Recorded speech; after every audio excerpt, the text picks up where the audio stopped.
Chers frères et sœurs, bienvenue à l'inspiration quotidienne avec moi, le Père Pam Denis.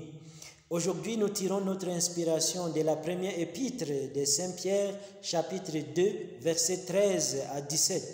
Respectez ceux qui sont en autorité. Soyez soumis à toute institution humaine à cause du Seigneur, soit à l'empereur qui est le souverain, soit aux gouverneurs qui sont ses délégués, pour punir les malfaiteurs et reconnaître les mérites des gens de bien. Car la volonté de Dieu, c'est qu'en faisant le bien, vous fermiez la bouche aux insensés qui parlent sans savoir.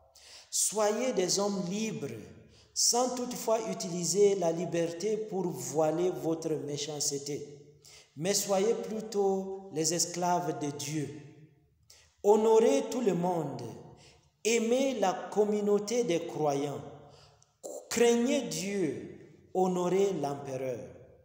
Chers frères et sœurs, nous critiquons et maudissons facilement ceux qui détiennent l'autorité, à la fois autorité civile et religieuse, pour différentes raisons, mais surtout parce qu'ils ne fournissent pas les services autant qu'ils le devraient.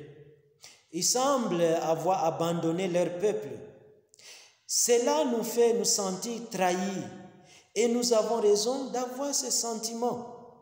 Nos dirigeants sont censés être là pour nous, mais ce que nous constatons, c'est que la plupart d'entre eux semblent être là pour eux-mêmes et leur famille d'ailleurs.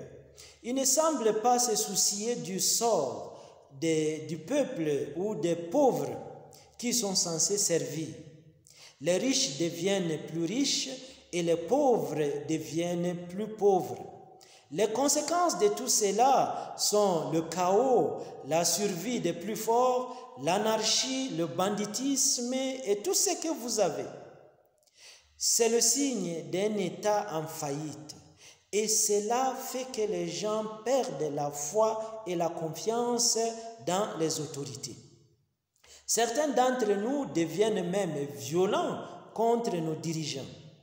Mais l'inspiration d'aujourd'hui nous exhorte à faire preuve de respect envers chacun, en particulier nos dirigeants.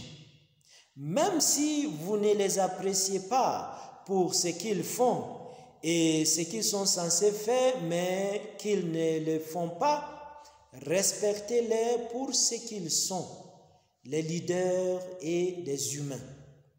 La solution n'est pas de les haïr, de leur manquer de respect, de les maudire ou même d'être violents envers eux. Prions plutôt pour eux et aidons-les de toutes les manières possibles à exercer leur autorité de manière responsable. Ne prenons jamais les lois entre nos mains parce que des torts ne peuvent jamais faire un droit. Pour ceux d'entre vous qui occupent des postes d'autorité, ne blâmez pas votre peuple pour le comportement et l'attitude qu'ils affichent envers vous.